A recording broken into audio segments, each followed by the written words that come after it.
La verdad es que el tema de los datos, el tema de poderlos cruzar, de poder obtener información de todo esto, no es algo nuevo, es algo que nos vienen diciendo.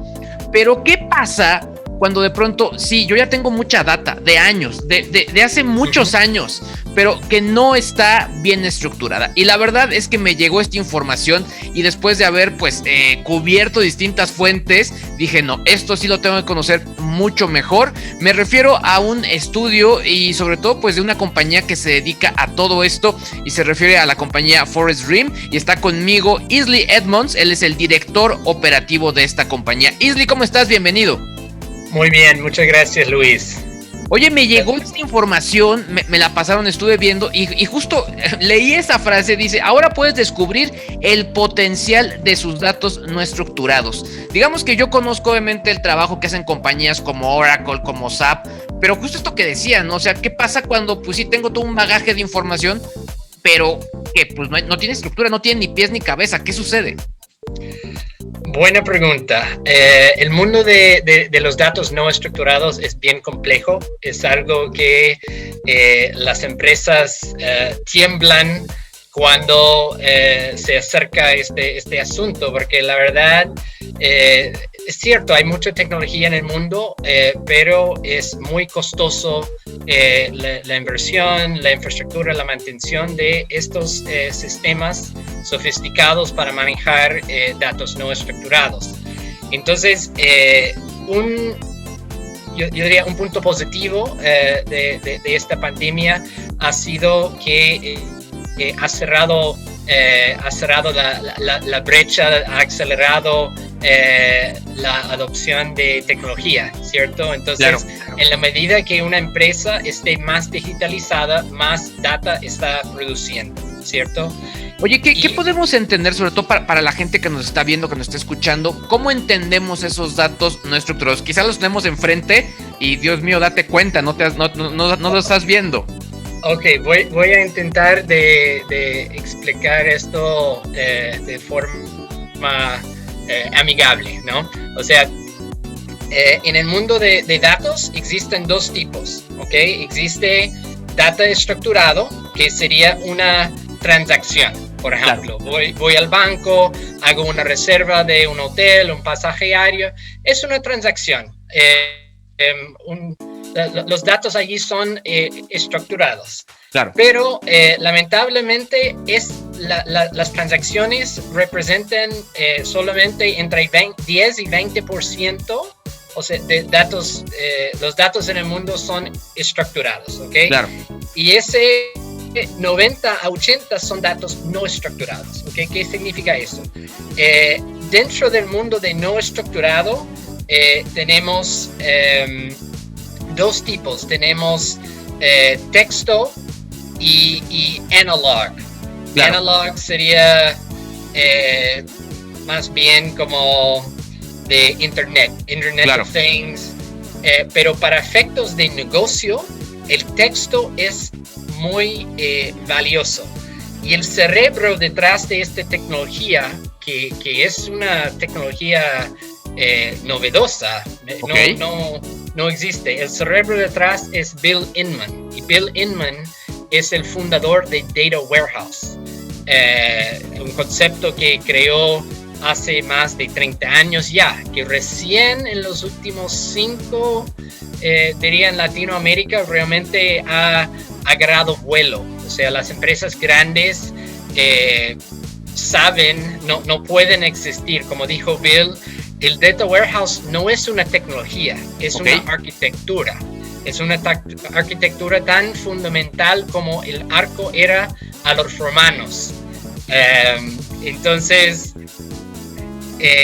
Bill es el cerebro, y este proyecto de Bill, la tecnología se llama Texto ETL, que es capaz de tomar datos no estructurados de texto, que puede venir de internet, de un tweet, de un blog, puede okay. venir en forma de correos electrónicos, documentos, PDFs, Word, planillas. Todo eso contiene texto, ¿cierto? Claro. Incluso videos, audios, puede usar transcripción y subtítulos, pasarlo a texto. Y con todos estos datos no estructurados, textuales, se puede pasar con esta tecnología a una base de datos, a un formato estructurado. Claro. Y ahí es el gran valor, porque una vez que esté en ese formato estructurado, se puede hacer, abre la puerta para analizar, integrar con otros sistemas, de inteligencia de negocio. O sea, es mucho más amigable este formato estructurado con los sistemas de las empresas. Es que sí, básicamente ponerlo en un dato estructurado, pues es donde nos permite ahora sí empezar a cruzar variables. Pero a ver, yo tengo una pregunta. ¿Tú, de dónde eres tú, Isli? Yo soy de Virginia, en los Estados Unidos. Ahora entiendo tu acento, tu español tiene acento de Virginia. Sí, no lo puedo ocultar. No, pero más allá de eso, algo que es bien interesante es que al final en inglés, y tú lo sabes, quizá es más sencillo cruzar esta información, pero ¿qué hay de otros idiomas? Como en el español, donde, bueno, tú estás en Chile y de pronto el español de Chile, pues ya si lo cruzamos con el slang de México, empieza una serie de variables. Estaba en otra entrevista y les decía que de pronto cuando yo veo alguna serie de otro país, hispanos, le pongo también subtítulos para poder un poco entrar en contexto del slang. Entonces, es un reto, o sea, hacer estos análisis no es sencillo. De acuerdo. Mira, como bien dices tú, hay muchos idiomas, hay muchos dialectos, modismos. Yo vivo en Chile, que no es muy famoso por tener un castellano puro, digamos. Hay muchos dichos locales. Claro. El tema del lenguaje es sumamente complejo. Y por lo mismo, en el mundo de tecnología, cuando hablamos de inteligencia artificial, machine learning, hay algo que se llama Natural Language Processing. ¿Okay? Natural Language Processing básicamente es la fusión de Computer Science, Artificial Intelligence y Human Language. ¿Okay? El problema con Natural Language Processing es que no maneja muy bien contexto, y el contexto es muy importante en el lenguaje. O sea, yo puedo decir en español llama significa 3 cosas diferentes. Puede ser un animal, puede ser fuego, puede ser un verbo reflexivo. O sea, claro. Entonces la realidad es que es muy complejo el idioma. Sin embargo, con esta tecnología es agnóstico al idioma. O sea, tú lo puedes, básicamente ocupa taxonomías, que es un árbol de clasificación. Y eso lo puedes adaptar a cualquier idioma. Claro. Entonces, el lenguaje no es un problema. O sea, al final,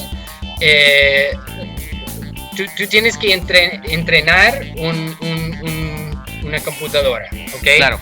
Y la realidad es que tú lo puedes hacer con cualquier idioma. Por ejemplo, en árabe se lee de derecha a izquierda, okay, y de abajo hacia arriba. Y si tú entrenas la computadora, lo puede hacer. Okay. Entonces, esta tecnología, a diferencia de NLP, de Natural Language Processing, maneja muy bien el contexto. Lo entiende. Ahora, esta tecnología o esto que ustedes están haciendo te refieres al Textual ETL, ¿no? Correcto, sí. Ahora, básicamente digo, y recordando mis años mozos en la universidad, yo recuerdo, yo estudié comunicación y obviamente pues a mí todo esto que estás hablando me prende porque digamos que nosotros hacíamos análisis de valores, de entrevistas, de conferencias, pero era a mano. O sea, transcribe todo, empieza a encontrar palabras, digamos que cierto sentimiento en los adjetivos que utilizaban. Pero digamos que yo tengo justo las encuestas, las transcripciones de call centers, correos electrónicos. ¿Qué es lo que hago con todo eso y qué es lo que hace el Textual ETL? Ok, buena pregunta. Bueno, tocaste un tema muy relevante y por otro lado difícil. O sea, voy a abordar la pregunta en dos partes, ¿ok? Afortunadamente, con la tecnología que hay hoy en día, hay muchos servicios de transcripción, ¿ok? Google, Microsoft, incluso hay muchas empresas que se dedican solo a la transcripción. Claro, YouTube ya lo transcribe. YouTube ya transcribe lo que dices en los videos, está buenísimo. Exacto. Entonces, afortunadamente tenemos muchas herramientas para transcripción. Entonces, con Textual ATL, mientras puede llegar a texto, podemos trabajar con eso. O sea, a veces el proceso es más elaborado que otros. Pero con un video o audio existe la posibilidad de traspasarlo a texto. Y con eso podemos pasarlo y convertirlo a una base de datos relacional.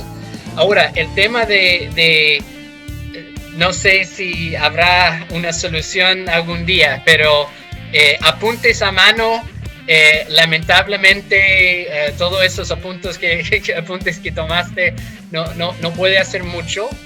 Sin embargo, gracias nuevamente a la tecnología, existen muchas herramientas de dictation. O sea, yo podría leer mis apuntes y esto es algo que está viendo mucho, obviamente por COVID. Hay mucho interés y mucha inversión en el sector de salud, ¿cierto? Entonces, la tecnología detrás, las inversiones en los hospitales, muchos doctores van a adoptar este dictation, van a hablar todo, va a pasar todo a texto, va a ocupar mucha inteligencia artificial en este rubro. Oye, ¿qué tipo de beneficios son los que podría tener con el Textual ATL? Ok, bueno, en el mundo de negocios, ¿cierto? Es muy, sobre todo la gerencia. Mira, muchas veces la gente común y corriente de las empresas no tienen un background tecnológico, ¿cierto? Claro. O sea, le gusta ver visualizaciones, le gusta ver una historia, ¿cierto? Exacto. Entonces, hay mucho software hoy en día que se ocupa para visualizaciones. Por ejemplo, Tableau es uno conocido, Claro. Qlik, Power BI de Microsoft. Entonces,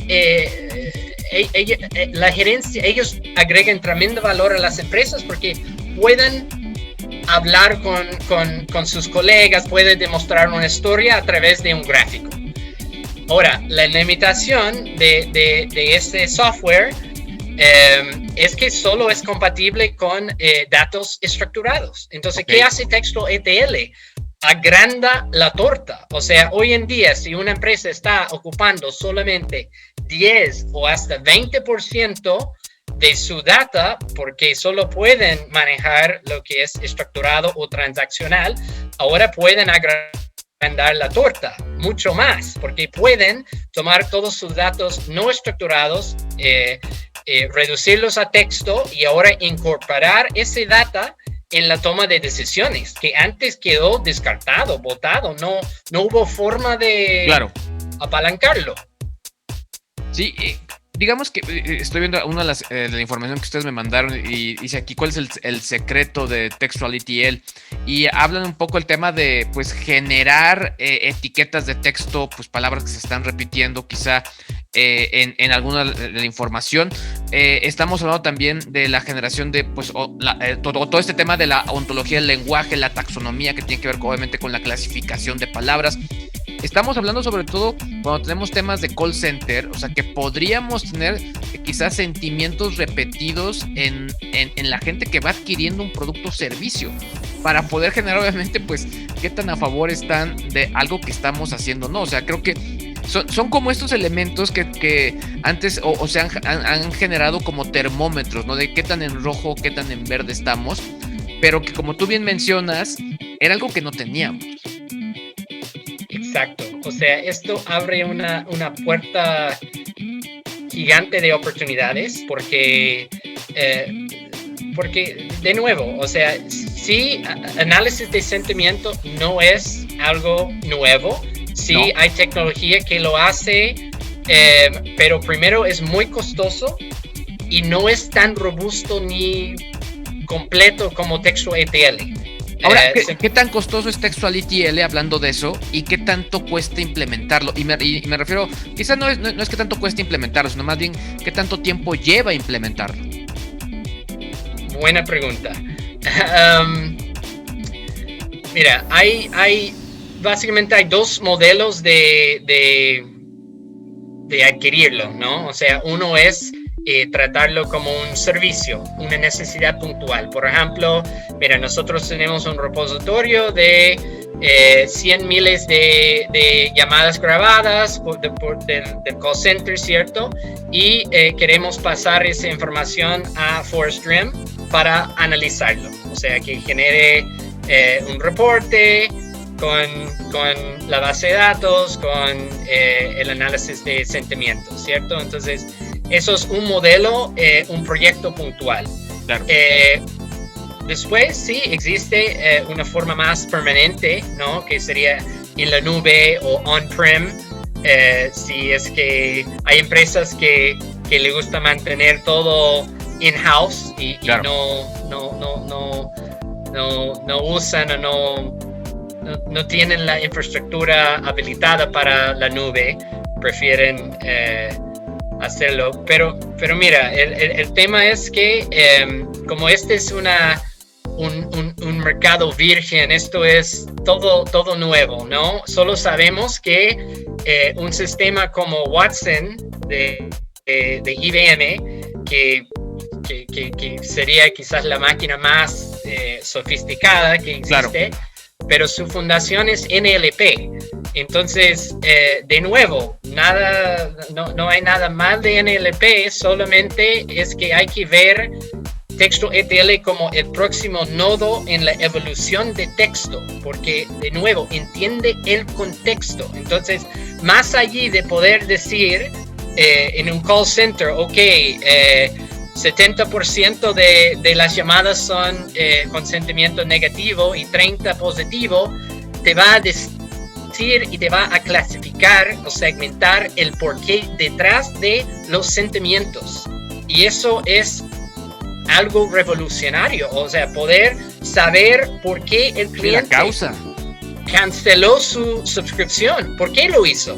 Claro. Entonces te permite hacer un diagnóstico mucho más completo en todo, en redes sociales, en el call center, en encuestas. O sea, claro, imagínate las empresas grandes que manejan muchas encuestas, cuál es el sentimiento de la cultura cultural. Fíjate que todas las encuestas son selección múltiple. Ahora con TextualETL no tiene que ser múltiple, o sea, es así porque es estructurado, ¿cierto? O sea, ahora en vez de decir califica tu experiencia 1 a 5, puedes preguntar, cuéntame de tu experiencia. Sí, dejarlo en la historia, una pregunta abierta. Para que después ya la máquina, obviamente, bueno, el TextualETL realice la clasificación y dé respuestas. Está buenísimo porque al final estamos hablando de un lenguaje mucho más natural para entender causas de pues, posibles problemas que hay con todo el negocio. La verdad es que suena bastante interesante. Isley Edmonds, él es director operativo de ForestRIM en Latinoamérica. Isley, muchísimas gracias. Muchas gracias a ti, Luis. Un placer. Pues ahí lo tiene, la verdad es que suena muy bien. Por lo pronto, pues aquí seguiremos, sobre todo muy atentos a todo esto, porque esto, como bien lo mencionó Isley, pues sí, se ve como una evolución en todo lo que estamos haciendo con respecto a análisis de sentimientos, pero sobre todo ahora las causas de los sentimientos. Eso a mí me dejó impresionado. Por lo pronto te invito a suscribirte a este canal, también a este podcast, ya sea que lo escuches en Spotify, en Apple, en Google, en iHeart, en donde estés. Aquí estamos. Yo soy Luis, que dije, ya lo sabes, así como siempre. Continuamos.